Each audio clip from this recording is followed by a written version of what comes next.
आज हमारे घर में दीदी की शादी थी और मैं बहुत खुशी से उड़ती फिर रही थी। कितनी सब्र के बाद यह दिन आया। शादी का इंतजाम हमारे घर के पास ही एक पार्क में किया गया था।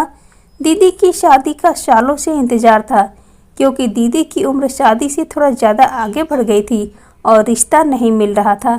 लेकिन फिर अचानक एक बहुत ही जगह रिश्ता तय हो गया और फौरन ही शादी की तारीख भी पक्की कर दी गई। और आज वह दिन आ चुका था। घर के सारे मेहमान शादी के हॉल चले गए थे। अब बस मैं और छोटा भाई ही बचे थे।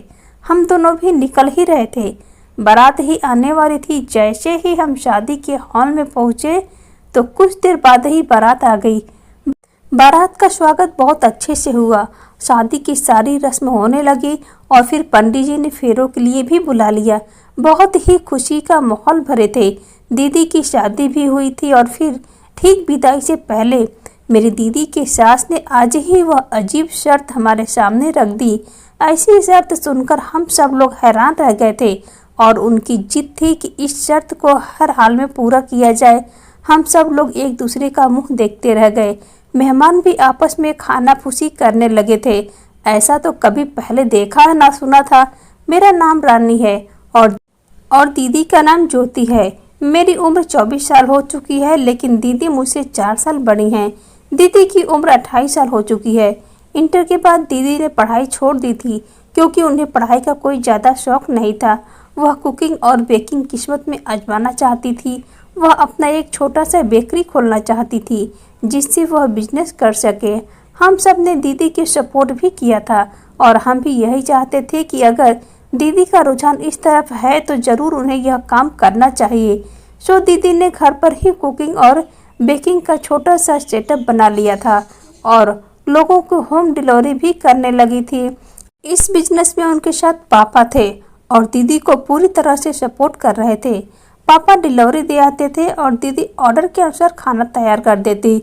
हमारा अच्छा खासा चल रहा था और पापा भी एक कंपनी में नौकरी थी। उनकी तनख्वाह भी अच्छी थी, इसीलिए हमें पैसों की कोई तंगी नहीं थी। जैसे ही दीदी का बिजनेस थोड़ा फैला तो पापा ने डिलीवरी बॉय रख लिया, जो हर ऑर्डर के हिसाब से पेमेंट देते। खाना दिया था और मैं अभी इंटर में ही पढ़ रही थी जब दीदी ने यह बिजनेस शुरू किया था। मुझे पढ़ने का बहुत शौक था और मैं मास्टर करके किसी अच्छे से कॉलेज में प्रोफेसर बनना चाहती थी। उन्हीं दिनों घर में मम्मी पापा ने दीदी के रिश्ते के लिए बात करना शुरू कर दी। हालांकि दीदी ने कहा भी था कि अब मेरा बिजनेस चलने लगा है, मुझे कुछ समय और दें ताकि मैं अच्छे से सेटल हो जाऊं। लेकिन मम्मी पापा ने कहा कि बाकी अपना शौक बाद में पूरी करती रहना। मम्मी पापा की जिद पर ही दीदी ने अपनी राय दे दी और फिर जोरों शोरों से दीदी का रिश्ता देखना शुरू कर दिया गया। हर एक को दीदी के रिश्ते के लिए कहा गया, लेकिन न जाने क्या बात थी, देखने में दीदी प्यारी भी थी और पहनने ओढ़ने का सलीका भी था। पढ़ी लिखी थी और हुनरमंद थी, लेकिन फिर भी दीदी का रिश्ता कहीं पर भी तय नहीं हो पा रहा था। किसी न किसी वजह से बात बनते बनते रह जाती थी। जब हमें लगता कि यह रिश्ता बिल्कुल पक्का हो जाएगा, तभी किसी न किसी वजह से यह बात रह जाती और हम देखते ही रह जाते। 4 साल मम्मी पापा दीदी का रिश्ता देखते रहे। कभी कोई किसी वजह से रिजेक्ट कर जाता और कभी कोई रिश्ता मम्मी पापा को पसंद ही नहीं आता। दीदी अब चिड़चिड़ी हो गई थी और इस सूरत हाल में घर में अजीब सी टेंशन बनी हुई थी। और दीदी अपने आप को बस उन्होंने कह दिया कि अब मुझे रिश्ता नहीं देखने, कोई ज़रूरत नहीं है, बल्कि आप लोग रानी का रिश्ता देखें। दीदी ने कह दिया मुझे शादी ही नहीं करनी। मम्मी पापा दीदी का दुख समझते थे। रिजेक्ट होना और बार बार होना बहुत बड़ी तकलीफ होती है और दीदी इस तकलीफ से कई बार गुजरी थी। लेकिन मम्मी पापा यह बात स्वीकार करने को तैयार नहीं थे, इसीलिए वह लगातार अपनी कोशिश में लगे हुए थे। लेकिन यह रोज रोज रिजेक्ट होना दीदी के दिमागी तकलीफ 2-4 कर रहा था। हमें इस बात का अंदाज़ा ही नहीं था कि दीदी की जज्बाती तोड़फोड़ का शिकार हुई थी। इसका अंदाज़ा हमें उस दिन हुआ जब दीदी ने एक बहुत ही खतरनाक कदम उठा लिया हुआ था। यूँ था कि आज भी दीदी के रिश्ते के लिए कुछ लोग आए थे। देखने में वह फैमिली बहुत अच्छी लग रही थी। मम्मी पापा के साथ इधर उधर की बातें चल रही थी कि अचानक उस आंटी ने कहा कि अपनी बेटी को बुलाए। मम्मी कहने लगे कि जी ज़रूर, मैं अभी बुलाती हूँ। मम्मी ने दीदी को कमरे से बाहर लाया पर दीदी अपने सादा से अंदाज में थी और जाकर सोफे पर बैठ गई थी तो लड़की की माँ कहने लगी, लड़की तो अच्छी है लेकिन उम्र काफ़ी लगती है। दीदी ने यह बात सुनकर मम्मी की तरफ देखा, लेकिन मम्मी ने इशारे से उन्हें चुप रहने को कहा। दीदी की जगह खुद पर जवाब दिया, कहने लगे कि नहीं, अभी तो सिर्फ 26 साल की हुई है। लेकिन आंटी करने को तैयार नहीं थी। शायद इसीलिए दीदी का शरीर पहले से ज़्यादा भरा भरा हो गया था। उनका कहना था कि आपकी लड़की कम से कम 32 साल की तो ज़रूर लगती है। मम्मी पापा चुप होकर बैठ गए थे। वह आंटी कहने लगी, आप लोग दहेज में क्या क्या देंगे? इतना बात सुनना था कि दीदी ने एक झटके से उठकर हॉल से बाहर चली गई। आंटी ने इसको बड़ा बदतमीजी समझा और इस वक्त उठकर खड़ी हुई और कहने लगी कि एक तो इस लड़की की उम्र ज़्यादा है, ऊपर से नखरा भी तो देखो कितनी ज़्यादा है। हमें नहीं करनी ऐसी लड़की से शादी। मेरे बेटे के लिए बहुत रिश्ते हैं और इसे कम उम्र और खूबसूरत हैं और ज़्यादा दहेज वाली लड़की के रिश्ते तैयार हैं। वह आंटी मम्मी पापा को बुरा भला बोलते हुए चली गई। उनके जाने के बाद मम्मी भी रोने लगी, क्योंकि ऐसी किसी सूरत हाल का सामना पहले कभी भी नहीं हुआ था। लेकिन आज तो हद ही हो गई थी। दीदी भी अलग अपने कमरे में बंद हो गई थी और मम्मी पापा अलग अलग परेशान बैठे हुए थे। घर का माहौल बहुत अजीब सा हो गया था, लेकिन मैं सबको नॉर्मल करने में लगी हुई थी। इधर उधर की बातें करती फिर रहती थी। मैं जल्दी से रात के लिए खाना बनाया और सबको टेबल पर आने को कहा। मम्मी पापा तो कुछ देर बाद हाथ धोकर आ गए। मैंने दीदी को भी आवाज़ दिया और बाहर आने को कहा, लेकिन दीदी ने दरवाज़ा नहीं खोला। मैं 2-3 बार दरवाज़ा खटखटाया, लेकिन अंदर से कोई जवाब नहीं आया। मैं परेशानी से पापा की तरफ देखा तो वह भी नज़र चुरा गए। मजबूर हम लोग ही खाना खाने के लिए बैठ गए थे। हमारा ख्याल था कि दीदी कमरा बंद कर रो रही होंगी, लेकिन अब तो इस बात को 4 घंटे गुजर चुके थे और दीदी ने अभी तक दरवाज़ा नहीं खोला था। खाना खाने के बाद मैं दोबारा दीदी के कमरे का दरवाज़ा खटखटाया और ज़ोर ज़ोर से आवाज़ की थी, लेकिन दीदी ने इस बार भी कोई जवाब नहीं दिया। मुझे अब कुछ चिंता होने लगी थी, इसीलिए मैंने पापा को कहा कि मुझे कुछ ठीक नहीं लग रहा, आप कैसे भी करके इस दरवाजे को खोलें। मुझे बहुत टेंशन हो रही है दीदी की। अब तो पापा भी घबरा गए थे, क्योंकि दीदी ने पहले ऐसा कभी भी नहीं किया था। इसीलिए पापा ने और छोटे भाई ने मिलकर दरवाज़ा तोड़ दिया। लेकिन दरवाज़ा टूटते ही जो सामने का मंजर आया, उसने हमारे पैरों तले ज़मीन सरका दी थी। दीदी सामने ही अपने बिस्तर पर आंधी मुँह गिरी हुई थी और मैं एकदम से आगे बढ़ी और दीदी को सीधे किया। दीदी बिल्कुल बेहोश हुई थी और मैं उनके मुंह से कुछ हल्का सा झाग भी निकल रहा था। हम बहुत घबरा गए थे। मैं परेशान होकर जल्दी से उनके नस चेक किया तो बहुत हल्की हल्की सी चल रही थी। मैंने पापा से कहा कि दीदी को क्या हो गया, जल्दी से दीदी को अस्पताल लेकर चलते हैं। मम्मी पापा के तो जैसे हाथ पैर सुन्न हो गए थे। जवान बेटी को इस हालत में देखना बहुत ही हिम्मत का काम था।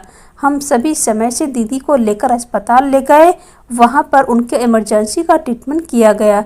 डॉक्टर के अनुसार अगर कुछ देर और गुजर जाती तो शायद दीदी का जिंदा बचना नामुमकिन होता। डॉक्टर कह रहे थे कि यह पुलिस केस है, पुलिस को बताना पड़ेगा। लेकिन पापा ने उनकी बहुत विनती की, हमारी लड़की बदनाम हो जाएगी।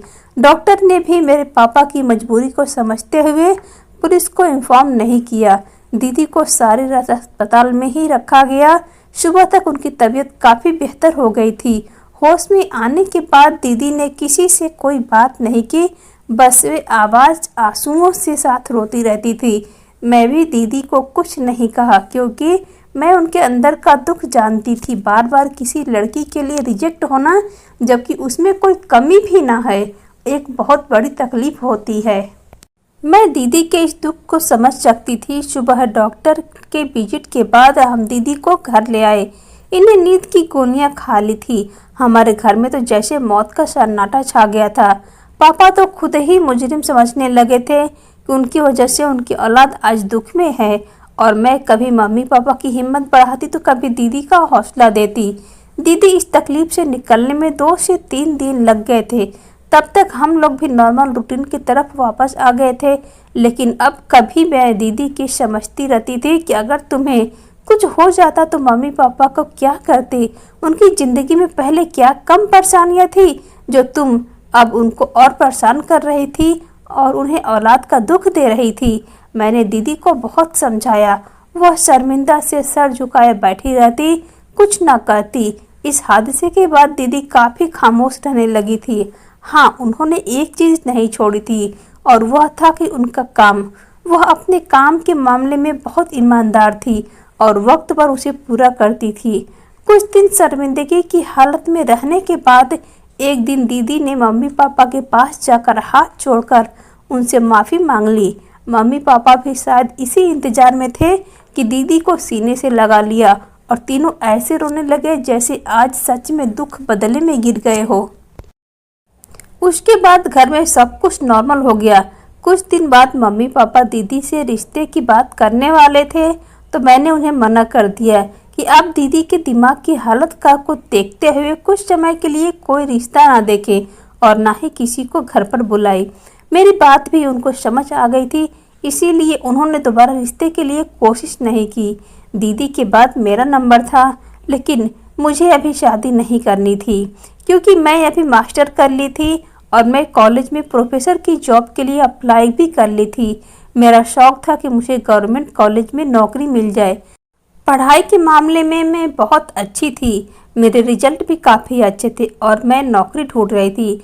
उधर मेरे घर वाले भी अब दीदी के लिए रिश्ता ढूंढ रहे थे कि उन्हें अंकित का रिश्ता आया। दीदी के लिए आया था हमारे मोहल्ले के एक जानने वाले ने, जिनके जरिए यह रिश्ता आया था। पापा ने कहा अगर उन्हें यह रिश्ता पसंद आती है तो हम रिश्ते की बात आगे चलाएंगे।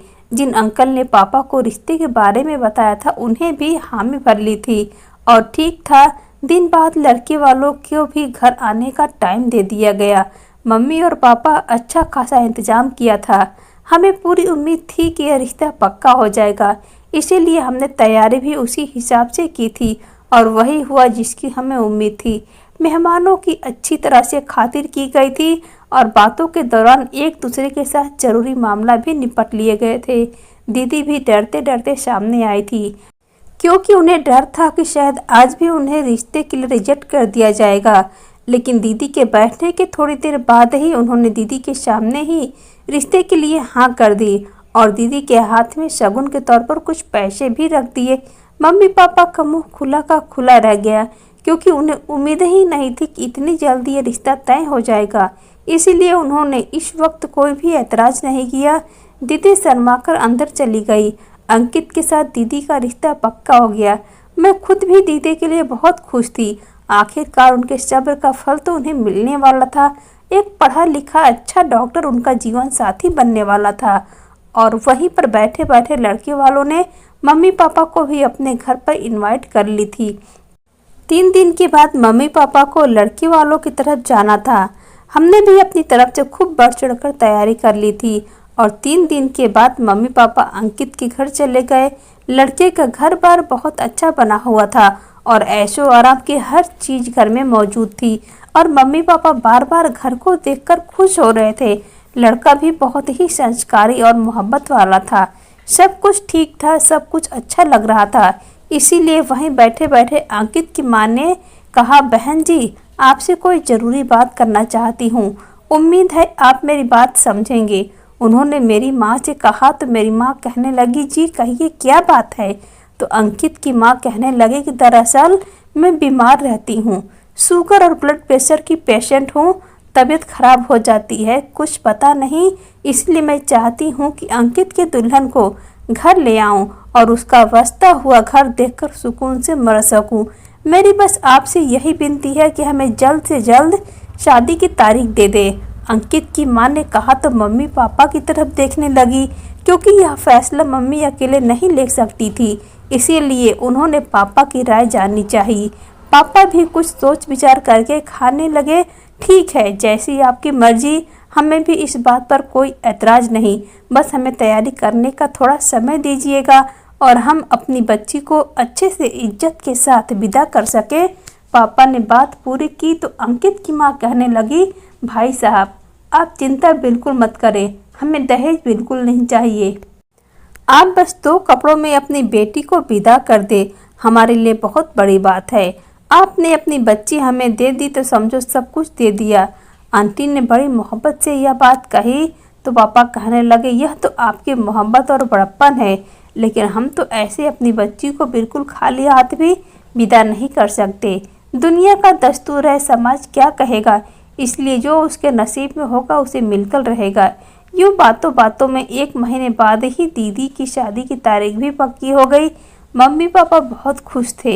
यह हमारे घर की पहली शादी थी और मेरी अपनी खुशी भी देखने लायक थी। मैं हर तैयारी में बढ़ चढ़कर हिस्सा ले रही थी और एक से बढ़कर एक कपड़े खरीद रही थी। दीदी के लिए भी मैंने ढेर सारी शॉपिंग की गई थी। उन्हीं दिनों एक खुशी मेरे और इंतजार में थी कि मुझे गवर्नमेंट कॉलेज में प्रोफेसर की जॉब मिल गई थी और 1-2 दिन बाद मुझे कॉलेज ज्वाइन करना था। मेरी कामयाबी देखकर सब बहुत खुश हुए थे। सारे मोहल्ले में मिठाई बहुत खुश हुए थे। सारे मोहल्ले में मिठाई बांटी गई। मैं भी बहुत खुश थी। एक के बाद एक खुशी मिल रही थी। लगता है कि खुशियों ने इस घर का रास्ता देख लिया था। पापा ने दीदी के दहेज के लिए कुछ चीज पहले ही खरीद कर रखी हुई थी, जबकि अब इलेक्ट्रॉनिक सामान और फर्नीचर का सामान मौके पर खरीदा जा रहा था। अंकित के घर की तरफ हमारा फिर जाना नहीं हुआ था। हम शादी की तैयारी इतनी पूरी तरह से बिजी हो गए थे कि वहां पर दोबारा गए ही नहीं, जबकि अंकित के घर वाले 1-2 बार आए थे, फिर दीदी के नाप लेने के लिए। इसी तरह से कुछ भी जरूरी बातचीत करने के लिए वह लोग 2-3 बार आए थे। आज हमारा प्लान अंकित के तरफ जाने का था। हम भी उनके कपड़ों का नाप लेने के लिए जा रहे थे और दूसरा पापा ने उन्हें यह पूछा था कि बारात कितने लोग शामिल होंगे। इसी सिलसिले में मैं और पापा अंकित की तरफ चले आए। हमने पहले ही यह खबर दे दी थी कि इसीलिए आंटी दरवाजे पर ही मौजूद थी, जिसने हमारा स्वागत किया और हम अंदर बैठ गए। अंकित के पापा घर पर नहीं थे, जबकि अंकित घर पर ही था। अंकित से उनका नाप लिया और पापा ने आंटी से पूछा कि कितने लोग बारात में शामिल होंगे। आंटी ने साफ साफ कह दिया, हमारी तरफ से 15-20 लोग ही बारात में आएंगे। इसकी वजह यह है कि हम आप पर कोई तकलीफ नहीं डालना चाहते। जब हमारी तरफ से मुंह दिखाई की रस्म होगी तो हम यह रस्म को धूमधाम से करेंगे और शहर से सबसे बड़े होटल में करेंगे। हालांकि पापा ने उनको कहा भी था कि आप जितने लोग लेकर आना चाहते हैं लेकर आ सकते हैं, हमें कोई एतराज़ नहीं। लेकिन आंटी ने साफ साफ मना कर दिया, क्योंकि पापा भी उनकी खुशी पर राजी हो गए थे। मुझे आंटी की यह बात अच्छी नहीं लगी थी, क्योंकि मुझे ऐसा लग रहा था कि जैसे उन्होंने बड़े गुरूर भरे अंदाज में हमें मना किया है, वरना हम इतने गिरे पड़े भी नहीं थे कि 100-150 लोगों की खातिरदारी ना कर सके। मैं रास्ते में पापा से कहा भी कि मुझे आंटी की बात अच्छी नहीं लगी, उन्हें हमारी खुशी भी देखनी चाहिए थी। लेकिन पापा कहने लगे कि उनकी बात भी ठीक है, बेटी वालों पर इतना बोझ डालना ठीक नहीं, इसीलिए उन्होंने मना कर दिया होगा। अब तुम यह बात घर पर जाकर अपनी दीदी या माँ को मत बताना, उन्हें भी बुरा लगेगा। फिर मैं चुप हो गई, लेकिन मेरे दिल में एक गांठ सी पड़ गई थी। उसके बाद शादी की तैयारी में लग गई और फिर शादी का दिन भी आ गया। दुल्हन बनी दीदी बहुत खूबसूरत लग रही थी। लेमन कलर के लहंगे में दुल्हन बनी दीदी ऐसी लग रही थी जैसे आसमान से उतरी कोई परी हो। मैंने दीदी को हमेशा सिंपल से हुलिये में देखा था, लेकिन आज इस तरह सजे सवरे देखकर मैं हैरान रह गई थी। दीदी तो सचमुच में कोई परी लग रही थी। मैंने फौरन ही दीदी की नज़र उतारी और मम्मी पापा भी दीदी को देखकर मुस्कुरा रहे थे, लेकिन उनकी आंखों में नमी भी थी। दीदी से जुदाई का ख्याल और लोगों को ठीक से खुश होने भी नहीं दे रहा था। बारात आ चुकी थी, शादी की रस्में अच्छी तरीके से हो चुकी थी, लेकिन अचानक एक ऐसी बात हो गई जिसमें सब लोगों को हिलाकर रख दिया। अंकित की माँ ने मम्मी से कहा कि उनके यहाँ रिवाज है कि जब भी दुल्हन को विदा कर कर ले जाते हैं तो घर ले जाने से पहले उन्हें अस्पताल लेकर जाते हैं और उनके बाद ही घर पर ले जाते हैं। मम्मी ने यह बात सुनी तो बहुत हैरान हुई, कहने लगी ऐसा तो पहले कभी नहीं देखा, कभी नहीं सुना, यह कैसा अजीब सा रिवाज है। मम्मी ने जरा गुस्से से कहा, आंटी इस बात पर जिद पर आ गई कि यह उनके घर का रिवाज है और यह वर्षों से उनके खानदान में चला आ रहा है और वह अपने रिवाज को ख़त्म नहीं कर सकती। मम्मी कहने लगी कि आप ऐसा कैसे कर सकते हैं? एक दुल्हन बनी लड़की को विदा करवाकर घर ले जाने के बजाय अस्पताल लेकर जाएंगे, यह कैसा रिवाज है? आखिर इसकी क्या ज़रूरत थी? आंटी कहने लगी कि हमारे यहाँ यही रिवाज है और आपको यह रिवाज करना पड़ेगा। हमने आज तक आपकी कोई बात आपसे ज़बरदस्ती नहीं मानी थी और आपसे कोई डिमांड नहीं रखी, लेकिन अब यह बात तो आपको मानना पड़ेगा। आंटी की बात सुनकर मम्मी चुप हो गई। बात पढ़ते पढ़ते मर्द तक पहुंच गए। लड़की की तरफ से मर्द इस हक तक थे जो उसकी तरफ का रिवाज था उसे मनाना ही पड़ेगा। वह सब यही कह रहे थे कि हमने हमारे घर की रिवाज के मुताबिक लड़की के पहले हमारे अस्पताल जाएगी, उसके बाद घर जाएगी, लेकिन मम्मी पापा इस हक में बिल्कुल भी नहीं थे। वह यही कह रहे थे कि अभी आप विदा करवाकर घर ले जाए, बाद में उसे अस्पताल लेकर चले जाए, लेकिन वह लोग किसी भी तरह से राजी नहीं हो रहे थे और फिर आखिर में फैसला लड़के वालों के हक में ही हुआ था, क्योंकि मम्मी पापा को भी डर था कि कहीं इस मामूली सी बात को बहाना बनाकर वह शादी को तोड़कर ना चले जाए। हालांकि उनका दिल किसी भी तरह से तौर इस बात के लिए नहीं मान रहा था, लेकिन उनकी मजबूरी थी कि लड़के वालों को बात मान ली और फिर दीदी को विदाई कर दी गई। दीदी को विदाई कर बिठाया गया। आंटी, अंकल और अंकित बारात दूसरे लोग उनके साथ ही चले गए। मम्मी पापा भी पीछे पीछे दीदी के अस्पताल चले गए। हमें भी कुछ बेचैनी सी लगी हुई थी। दीदी को इस तरह अकेले अस्पताल भेजने में डर भी लग रहा था। दीदी को सब लोग ऑपरेशन थिएटर में लेकर चले गए।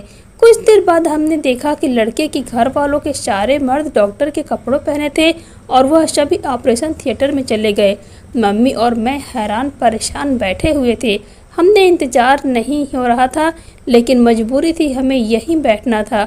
मैं बेचैनी से इधर उधर कहने लगी, लेकिन कुछ देर बाद तो मुझे सब्र ही नहीं हुआ। मैं ऑपरेशन की ओर चली गई। थिएटर का दरवाज़ा खोलकर अंदर चली गई।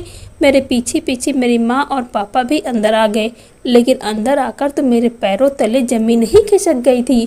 ऑपरेशन थिएटर खाली था, वहाँ पर कोई भी नहीं था। मैं और मम्मी पापा हैरान परेशान रह गए। मैं भागकर बाहर आई, वहाँ पर मौजूद स्टाफ से पूछा तो लेकिन किसी को भी इस बारे में कुछ मालूम नहीं था। हमने खुद उन सबको ऑपरेशन थिएटर जाते हुए देखा था, लेकिन उन्हें बाहर निकलते हुए नहीं देखा। मैंने सारा अस्पताल छान मारा, एक एक स्टाफ से पूछ लिया, लेकिन किसी को कुछ पता नहीं था। हम बहुत परेशान हो चुके थे। मम्मी ने तो रोना भी शुरू कर दिया था।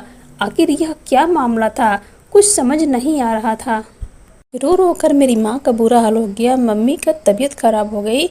मम्मी को वहीं अस्पताल में एडमिट करवा गया। मैं पापा सड़कों पर निकल कर खड़े हो गए थे, लेकिन ना तो दीदी का कहीं पता चला, ना ही अंकित का। और उसके घर पर गए, लेकिन वहाँ पर भी ताला पड़ा हुआ था। पड़ोस वाले से पूछने पर पता चला कि उन्होंने 1 हफ्ते पहले ही घर खाली कर दिया था। वह तो पापा की तबीयत भी खराब होने लगी थी। आखिर उनकी जवान बेटी का मामला था। वह लोग ना जाने दीदी को लेकर कहाँ चले गए थे। आसपास लोगों से पूछा, लेकिन किसी को इन लोगों के बारे में कुछ भी मालूम नहीं था। सबका यही कहना था कि यह लोग 1 हफ्ते पहले ही यहाँ से चले गए। यह घर उन्होंने कुछ महीने पहले ही किराए पर लिया था और उनके लड़के की शादी है, ऐसा तो हमें किसी को पता ही नहीं था। परेशान से हम वापस अस्पताल आ गए। अब तक मम्मी की तबीयत भी वैसी थी ही। मैं पापा वहीं बैठ गए, मम्मी के पास ही बैठ गए थे। सारी रात हमारी किसी तरह से गुजर गई थी। यह हम ही जानते थे कि भगवान का शुक्र है कि सुबह तक मम्मी की हालत ठीक हो गई थी, तो डॉक्टर ने चेकअप करके उन्हें छुट्टी दे दी। हम लोग घर आ गए। खाली घर करने को दौड़ रहा था। हम लोग हाल ही में ही बैठ गए, जैसे कि अपनी सारी जमा पूंजी लुटा बैठे हो। एक दूसरे से नज़रें चुराई हम अपनी अपनी सोचों में घूमते। दीदी के बारे में अभी तक कुछ पता नहीं चला और एक एक पल हमारे ऊपर भारी पड़ रहा था। बेशक हमने उनकी शादी करके उनके विदा कर दिया था, लेकिन जिस तरह से वह गायब हुई थी, इस बात ने हमें परेशान कर दिया था।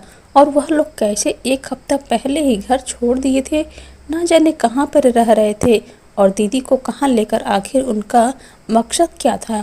यह सोच सोच कर ही हमारी रूह काँप रही थी। अचानक मेरे दिल में ख्याल आया कि मैंने पापा से कहा कि पापा पुलिस में रिपोर्ट करवा दे, यह ना हो कि दीदी को कोई बड़ा नुकसान हो जाए। मैंने कहा तो पापा कहने लगे, इस तरह तो हमारी बदनामी हो जाएगी।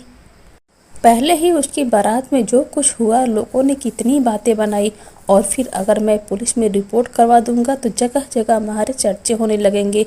लेकिन मैंने कहा, पापा दीदी के बारे में भी तो हमें सोचना होगा। अगर हम बदनामी को लेकर बैठे रहे तो ऐसा ना हो कि कहीं दीदी की जान को खतरा हो जाए। पापा चुप हो गए। मम्मी भी रोते हुए कहने लगी, रानी बिल्कुल ठीक कह रही है, आप पुलिस में रिपोर्ट करवा दो। कहीं से भी मेरी बच्ची मुझे वापस ला कर दे दो। ना जाने वह किस हाल में होगी, वह जालिम कौन लोग हैं, मेरी बच्ची को न जाने कहाँ लेकर चले गए। मम्मी ने रोते हुए कहा तो पापा झटके से उठकर अंदर चले गए। मुझे खुद भी इस बात का एहसास था कि अगर हम दोनों बहुत परेशान थे तो पापा भी हमसे ज़्यादा परेशान थे।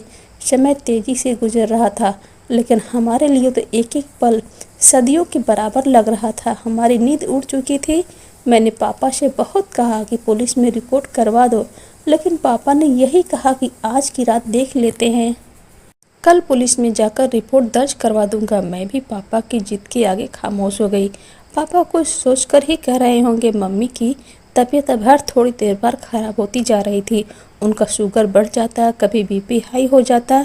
मैं कभी मम्मी को देखती तो कभी पापा को। यह समय हमारे लिए बहुत मुश्किल था। सारी रात ऐसे ही गुजर चुकी थी और दीदी का अब तक कुछ भी पता नहीं चला था। अगले दिन सुबह के लिए हमारे बिल्कुल भी रोशन नहीं था। पापा बेचैनी से अंदर बाहर हो रहे थे, जबकि मम्मी अपना बीपी की वजह से बेड पर लेटी हुई थी और मैं परेशानी से बैठी हुई थी। ना जाने मेरी दीदी किस हाल में होगी और कहाँ होंगी। सारा दिन इसी तरह से गुजर गया और मैंने पापा से इस बार लड़ाई करना शुरू कर दिया। आप पुलिस में कंप्लेन क्यों नहीं करवा रहे हैं? ऐसे हाथ पर हाथ लेकर बैठने से कुछ नहीं होगा। पापा भी अब मेरी बात से राजी लग रहे थे। अभी वह थाने जाने के लिए तैयारी कर ही रहे थे, इतने में दरवाजे पर किसी की दस्तक हुई। मैं हैरानी से पापा की तरफ देखा। पता नहीं इस वक्त कौन आया होगा। मैं दरवाजे की तरफ आई, लेकिन दरवाज़ा खोलते ही मेरे मुंह के सामने दीदी का चेहरा नज़र आया। मैं चीखें मारते हुए उनसे लिपटकर रोने लगी, लेकिन दीदी इतनी देर में ही मेरे बाजू में ही बेहोश हो चुकी थी। मैंने फ़ौरन चिल्लाकर पापा और मम्मी को बुलाया। वह दोनों भाग कर आए। दीदी को देखकर दोनों बहुत हैरान हुए और उन्होंने पहले भगवान का धन्यवाद दिया, लेकिन जब दीदी को बेहोश देखा तो परेशान हो गए। उठाकर अंदर ले आए। उनके कुछ देर बाद ही दीदी को होश आ गया, लेकिन दीदी का रंग पीला पड़ चुका था। ऐसा लग रहा था कि वह जैसे बरसों से बीमार हो। होश आते ही दीदी ने अपने पेट की दाहिनी तरफ हाथ रखा हुआ। उनके चेहरे पर तकलीफ के आसार नज़र थे। मैंने दीदी से पूछा कि दीदी क्या हुआ, पेट दर्द दे रहा है? मेरे पूछने पर वह हाँ में सर हिलाने लगी और फिर उन्होंने अपने सूखे होठों पर जबान फिरते हुए मुझसे पानी मांगा। मैंने जल्दी से किचन में जाकर पानी ले आई और दीदी को पिलाने लगी, लेकिन दीदी से भी तो उठा भी नहीं जा रहा था, इसीलिए लेटे ही लेटे पानी पीने लगी और गिलास रख दिया। फिर दीदी दोबारा से बेसुध होकर लेट गए, जैसे कि उनके शरीर में जान ही ना बची हो। हम तीनों बहुत परेशान थे और इस परेशानी में दीदी को देख रहे थे। आखिर उन्हें क्या हुआ है? दीदी कुछ तो बताओ, फिर क्या बात है दीदी? मैंने कहा। दीदी तो धीरे से कहना शुरू कर दिया। दीदी ने बताया कि मुझे विदा कर जब अस्पताल ले जाया गया तो सीधा ऑपरेशन थिएटर में ले गए। मैं देखकर बहुत डर गई थी और परेशानी से बार बार पूछ रही थी आखिर मुझे यहाँ पर क्यों लेकर आए हैं, लेकिन मेरी बात पर कोई भी जवाब नहीं दे रहा था और मुझे डर लग रहा था। इतने में अंकित और उसके घर वाले ऑपरेशन थिएटर में चले आए। उनमें से किसी एक ने मुझे कुछ सूंघा दिया। मैं बेहोश कर दिया। उसके बाद मुझे होश ना रहा। जाने किस तरह से मुझे अस्पताल से निकालकर मुझे खाली मकान में ले गए। मुझे इस बारे में कुछ भी खबर नहीं, लेकिन जब मुझे होश आया तब हल्की हल्की आंखों से मैंने देखा कि यह पुराना सा घर था। एक बिस्तर पर लिटाया गया था और मेरे पास टेबल पे ऊपर कुछ चीज़ पड़ी हुई थी, जिस तरह की डॉक्टरी सामान होते हैं। मैं अंकित को अपने ऊपर झुके हुए देखा था और वक्त कोई एहसास नहीं था, क्योंकि मैं शायद किसी दवा की असर में थी और मैं दोबारा बेहोश हो चुकी थी। और फिर ना जाने कितने घंटे बाद मुझे होश आया। तेज़ दर्द की एक लहर मेरे पूरे शरीर में दौड़ गई थी। मैं दाएं तरफ हाथ रखकर जोर से चिल्लाई, लेकिन शायद वहां इस समय कोई भी मौजूद नहीं था कि मेरी चीख सुनकर आता। अभी भी अस्पताल पर जैसे बिस्तर पर थी और शायद मेरी टांगें बंधी हुई थी, क्योंकि इस वक्त हरकत नहीं कर पा रही थी। मेरा एक हाथ भी बंधा हुआ था। मैंने परेशानी से घूमकर देखा, लेकिन वहाँ पर कोई भी नज़र नहीं आया। यह जगह अजीब सी थी, यहाँ पर कोई भी नहीं था। मुझे बहुत डर लग रहा था, लेकिन मुझे यहाँ से निकालने की कोई भी सूरत में नज़र नहीं आ रही थी। और मेरे पेट के दाएं तरफ जोरदार दर्द होता था।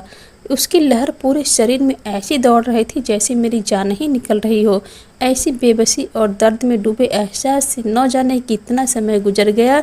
फिर शाम को मैं अंकित को देखा, तब वह मुझे देखते ही आया था। मैंने उससे पूछा कि आखिर तुमने मेरे साथ क्या किया है? मैं तुम्हारी पत्नी हूँ, तुमने मेरे साथ यह सब क्या किया? लेकिन वह कहने लगा कि तुम मेरी पत्नी नहीं हो। मैं तो यह शादी अपने मकसद को हासिल करने के लिए उससे अजीब से शब्दों में कहा। मैंने पूछा, मकसद? कैसा मकसद? तो वह कहने लगा कि मैं इंसानी अंगों का कारोबार करता हूँ और जवान लड़कियों के अंग बेचता हूँ। जब मेरे पास डिमांड आती है तो मैं उन्हें महंगे दामों पर बेच देता हूँ, और ख़ासकर कुंवारी लड़कियों के अंग लोगों को बहुत ही जल्दी खरीदते हैं, क्योंकि यह किसी न किसी को डोनेट करने में भी काम आते हैं और फिर दवाइयाँ में भी इस्तेमाल होते हैं और मेकअप बनाने के सामान में भी इसका इस्तेमाल किया जाता है।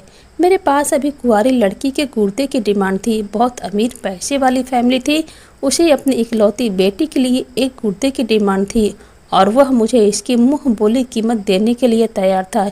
इसीलिए मैंने तुमसे शादी करने का नाटक किया और तुम्हारा एक गुर्दा निकालकर मैंने उसे अच्छे दाम पर बेच दिया है। अब तक तुम मेरे पास हो जब तक मेरे पास दूसरे गुर्दे की डिमांड नहीं आ जाती। उसके बाद मैं तुम्हारा काम तमाम करके तुम्हें कहीं फेंक दूंगा। मैं तुम्हारे घर वाले यहाँ तक पहुँच भी नहीं सकेंगे। उसकी यह बातें सुनकर मैं डर के मारे रह गई थी। कुछ देर बाद अंकित वहाँ से चला गया। मुझे सोचने का मौका मिल गया, मैं यहाँ से कैसे भाग जाना चाहती थी। मैं इस तरह यहाँ पर नहीं रह सकती थी, इसीलिए मैंने आसपास नज़र घुमाकर भागने की सोच रही थी, लेकिन मुझे तो रस्सियों से बांधा गया था। मेरे एक हाथ की रस्सी से बांध की ढीली हुई थी और वह शायद इसीलिए थी कि मैं अपने करीब पड़ी हुई चीज़ उठा सकूं। इसीलिए मैंने कोशिश करके कुछ ही दूर पर कैंची उठाई और एक एक करके अपने हाथ की और पैर की रस्सियाँ काटने लगी। कुछ देर की मेहनत और तकलीफ बर्दाश्त करने के बाद मैं रस्सियाँ काटने में कामयाब हो गई और फिर मैं वहाँ से भाग निकली। यह जगह शहर बहुत दूर थी। मेरा एक गुर्दा भी अभी अभी ऑपरेशन करके निकाल दिया गया था। मुझे भागते हुए बहुत ही तकलीफ़ हो रही थी, लेकिन मैं किसी न किसी तरह सड़क के किनारे पहुँच गई थी। वहाँ से लिफ्ट लेकर मैं घर चली आई। दीदी ने अपनी दुख भरी दास्तां सुनाई तो हम तो सब अपनी जगह पर पत्थर के हो गए थे। कैसे जालिम लोग थे वह, इतने जालिम और इतनी खतरनाक। किस तरह से वह लड़कियों के साथ ऐसे कर सकते हैं? इतना घिनौना खेल खेलते हुए उनकी रूह तक नहीं काफ़ी शुक्र है कि दीदी बच गई। अभी सिर्फ एक ही गुर्दा गया था, वरना वह तो ना जाने दीदी के साथ क्या क्या करते। पापा इस समय उठकर बाहर चले गए। मुझे मालूम हुआ था कि वह कहाँ गए हैं। जो काम वह पहले नहीं कर रहे थे अब वह करने गए हैं। पापा ने पुलिस में कंप्लेन करने गए थे। दीदी को इन सब से निकलने में बहुत समय लगा, लेकिन दिमागी तौर पर बहुत ज़्यादा डिस्टर्ब हो चुकी थी। इस हादसे को 1 साल गुजर चुका है। पापा की मेहनत रंग लाई और अंकित पकड़ा गया था और दीदी ने उसे पहचान कर उसके खिलाफ एक मजबूत केस तैयार कर दिया था। अंकित अब पुलिस के हिरासत में है और पुलिस उसकी अच्छी खातिरदारी कर रही है। और पुलिस की खातिरदारी से अंकित ने अपने सारे साथियों का भी पता बता दिया था। उसको भी पुलिस ने अपनी हिरासत में ले लिया था। धीरे धीरे दीदी की ज़िंदगी की तरफ लौटने लगी थी और अब उन्होंने मम्मी पापा के सामने हाथ जोड़कर विनती की थी कि मेरी शादी का नाम भी मत लेना। और वह दोबारा से अपने बिजनेस को शुरू कर चुकी थी। दीदी का रेस्टोरेंट चलने लग गया था। मम्मी पापा ने कभी हमारे सामने शादी की बात नहीं की। दीदी तो भूल कर भी शादी का नाम नहीं लेती थी। उनका यही कहना था कि शादी ज़िंदगी का कोई ज़रूरी हिस्सा नहीं, मर्द के साथ के बिना भी औरत अपने पैरों पर खड़ी हो सकती है। और अपनी ज़िंदगी अकेले ही गुजार सकती है। लेकिन मम्मी पापा के दिल में कहीं ना कहीं यह तो ज़रूर था कि उनकी दोनों बेटियां अपने घर की हो जाएं। लेकिन दीदी के साथ हुए हादसे की वजह से वह इतने ज़्यादा डर चुके थे कि वह शादी का नाम नहीं लेते थे। इस हादसे को अब 3 साल गुजर चुके हैं। दीदी की उम्र अब 31 साल हो चुकी है और मेरी उम्र 27 साल हो चुकी है। दीदी के साथ साथ पापा को मेरी टेंशन भी खाती रहती थी कि मेरी उम्र भी शादी के लिए निकलती जा रही है, लेकिन वह कह नहीं सकते थे। और उस दिन मम्मी पापा की मुश्किल हाल हुई जब मुझे अपने प्रोफेसर से मोहब्बत हुई। संजय मेरे ही कॉलेज में प्रोफेसर थे। हम दोनों के बीच अच्छी बातचीत होती थी। लेकिन एक दिन संजय ने मुझे प्रपोज कर दिया। मुझे भी संजय में कोई कमी नज़र नहीं आती थी और शायद मैं भी दिल में संजय को पसंद करती थी। मैंने मम्मी पापा को बताया तो मम्मी पापा खुश हो गए, दीदी भी खुश हो गई। चट मंगनी और पट ब्याह हो गया। मैं दुल्हन बनकर संजय के घर आ गई। संजय बहुत अच्छा था, मेरा बहुत ख्याल रखता था। जिंदगी में कोई कमी नहीं थी, हर तरफ खुशियां ही खुशियां थी। बस कभी कभी दीदी का सोचती हूँ तो दिल उदासी से भर जाता है और भगवान से प्रार्थना करती हूँ कि संजय जैसा ही कोई जीवन साथी मेरी दीदी की ज़िंदगी में भी आ जाए और उन्हें ज़िंदगी की सारी खुशियाँ मिल जाए। दोस्तों, वीडियो कैसा लगा कमेंट करके ज़रूर बताना। वीडियो को लाइक और चैनल को सब्सक्राइब कर देना।